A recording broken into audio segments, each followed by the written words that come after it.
Glass আমার যে ধোঁয়ার আগুন, আমি আমার সাইডের গ্লাস ভেঙে তারপর আমি জিম থেকে 3 তলা থেকে লাফ দিচ্ছি।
তাই ভিতরে কোনো হতাহত হয়েছে কিনা এখন মতো জানা যায় নাই।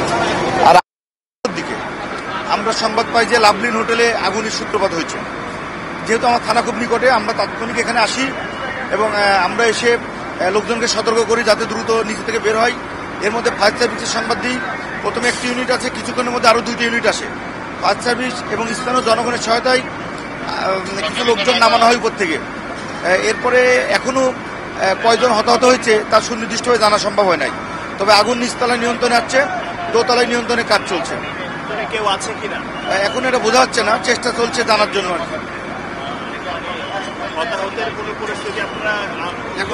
এখন পর্যন্ত আমরা ক্লিয়ার না যে কয়জন হতাহত হয়েছে। হ্যাঁ, আমরা দোতলায় যে বিউটি পার্লার, এখানে 6 জন কর্মীকে আমরা উদ্ধার করেছি ফায়ার সার্ভিসের সহায়তায়। এখন কন্ডিশন বলতে এখন যেটা চলছে দেখেন, প্রায় আগুন নিয়ন্ত্রণ হওয়ার পরে বোঝা যাবে যে কি হতাহত হয়েছে, কয়জন বা কি ক্ষয়ক্ষতি হয়েছে আর কি।